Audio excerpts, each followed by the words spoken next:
विभाग ने शिक्षा विभाग के जो डीआईओ साहब हैं उन्होंने बिना किसी निरीक्षण के यहाँ पर सेंटर बना दिया गया था। कभी ये खबर चली थी कि मतलब यहाँ पर जो डीआईओ साहब ने बिना निरीक्षण के आपके यहाँ सेंटर बना दिया, जबकि यहाँ पर कंस्ट्रक्शन का काम चल रहा है। इतनी सी बात डीआईओ साहब को पता नहीं थी कि मतलब इतने पुराने विद्यालय में कंस्ट्रक्शन चल रहा है कि सेंटर नहीं बनाया जाए। नमस्कार, मेरा नाम है जितेंद्र त्यागी और आप देख रहे हैं बतंगड़। दोस्तों, आगरा में शिक्षा विभाग की एक बहुत बड़ी लापरवाही सामने आई है। जी हाँ, मुरारी लाल खत्री बालिका इंटर कॉलेज में जो अभी इसमें रेनोवेशन निर्माण का कार्य चल रहा है, उसी में यूपी बोर्ड एग्जाम का सेंटर दे दिया गया है। लेकिन जब जो बच्चे पेपर देने के लिए आएंगे तो उन्हें यहाँ पर शुद्ध पानी, शौचालय और बढ़िया व्यवस्था मिलनी चाहिए। लेकिन जब बच्चे आएंगे तो उनके पैरों के नीचे मिलेगा ये मलबा। और हम यहाँ के जो आधिकारिक लोग हैं उनसे बातचीत करके बताएंगे कि क्यों मतलब इस चीज़ के लिए देखा नहीं गया। पहले कोई डीआईओ साहब के द्वारा निरीक्षण नहीं किया गया कि मतलब विद्यालय के लिए, सेंटर के लिए जो व्यवस्थाएं बनानी चाहिए वो बनी है नहीं बनी है। इसी बीच जैसे विद्यालय के जो स्टाफ है, यहाँ की प्रिंसिपल मैडम है, उन्होंने डीएम आगरा के लिए वो आवेदन दिया था कि विद्यालय में से सेंटर को निकाला जाए ताकि इसमें जो बिल्डिंग जो कंस्ट्रक्शन का काम है वो चल सके। इस विद्यालय के बारे में हम आपको एक और महत्वपूर्ण बात बताने जा रहे हैं। यहाँ पर एक बोर्ड लगा हुआ है, school opened by miss E C William Molt, chief inspector of girls school of Uttar Pradesh. यह करीब 1934 का बना हुआ विद्यालय है, जिसका अब रेनोवेशन का काम चल रहा है ताकि बिल्डिंग अपनी सुरक्षित अवस्था में बनी रहे। और समय समय पर ऐसे कार्य कराए जाते रहते हैं विद्यालय द्वारा, ताकि जैसे बिल्डिंग में कोई हादसा वगैरह आगे की संभावनाएं खत्म हो जाती हैं, बिल्डिंग को मजबूत तौर पर तैयार किया जाता है। और यह विद्यालय करीब 90 साल पुराना है, तो इसीलिए इस विद्यालय में अभी भी रेनोवेशन का कार्य जारी है। शुभ नाम क्या है आपका? मेरा विशाल चंद। तो विशाल चंद जी, किस पद पर आप इस विद्यालय में तैनात हैं? सहायक हूँ। अच्छा, सहायक हैं आप। तो मतलब एक अभी एक खबर चली थी कि मतलब यहाँ पर जो डीआईओ साहब ने बिना निरीक्षण के आपके यहाँ सेंटर बना दिया है, जबकि यहाँ पर कंस्ट्रक्शन का काम चल रहा है। तो इस बारे में आपने जो डीएम साहब के यहाँ आवेदन दिया था उस बारे में बताएंगे जरा। देखिए, हम सेंटर केंद्र निर्धारण से पूर्व में सूचना दे चुके थे विभाग को।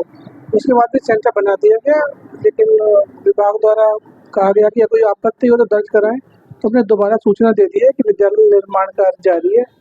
60 से 80 मजदूर रात्रिकालीन निवास कर रहे हैं। थोड़ा कंस्ट्रक्शन साइट पे जाते हुए बताते चलेंगे कि मतलब जैसे पता चले कि वास्तविक जैसे विद्यालय में कंस्ट्रक्शन का काम अभी भी जारी है। जैसे यहाँ पर ये रेत गिट्टी वगैरह पड़ा हुआ है। हाँ, ये देखिए, ये निर्माण कार्य जारी है। यहाँ मुख्य द्वार पे भी मलबा उतरता है, फिर तुरंत हटाना पड़ता है, जो आने जाने में दिक्कत होती है।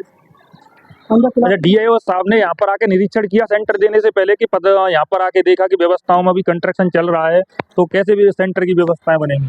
मुझे तो ये जानकर मतलब मालूम है कि समय से हमने विभाग को सूचना दे दी थी कि विद्यालय में निर्माण कार्य जारी है। पिछले वर्ष भी स्थगित था सेंटर, अभी और समय लगेगा। पहले वर्ष आपने सेंटर विद्यालय में नहीं था? हाँ, नहीं था पिछले वर्ष, क्योंकि यहाँ निर्माण कार्य जारी है। निर्माण कार्य में पेशेंट पता नहीं सुरक्षा और भी विषय होते हैं।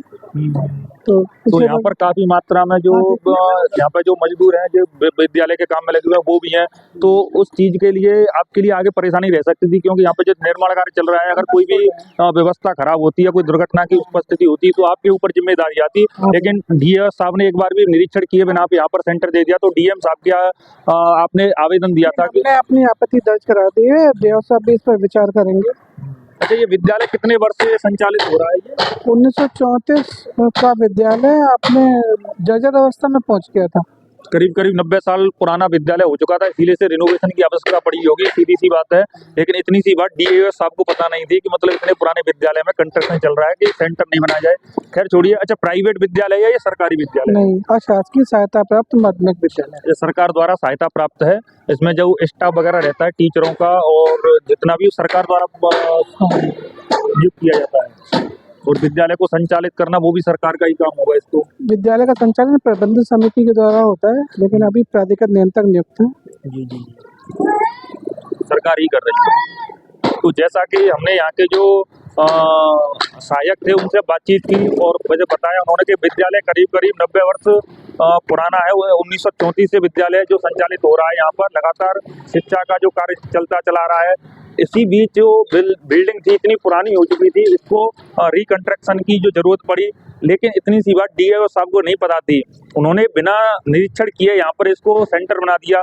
इन फ्यूचर अगर यह सेंटर बनता है और यहाँ पर परीक्षाएं चालू की जाती हैं तो सबसे बड़ा एक खतरा तो रहता है पेपर लीक का। यदि पेपर लीक होता है तो उसकी जिम्मेदारी कौन लेगा? DIUS साहब खुद लेंगे कि उन्होंने सेंटर बनाया है कि जब काम चल रहा है, व्यवस्थाएं अव्यवस्थित हैं, तो इसकी जिम्मेदारी कौन लेगा? और दूसरी सबसे बड़ी समस्या ये है कि जैसे छत वगैरह का काम चल रहा है, अगर कोई पत्थर या ऊपर से गिरता है, किसी विद्यार्थी को अगर चोट आ जाती है, तो इसकी जिम्मेदारी कौन लेगा? इन्हीं सभी चीजों को सोचकर एक बार पुनः निरीक्षण करके सोचा जाए कि विद्यालय को सेंटर बनाना है या नहीं बनाना।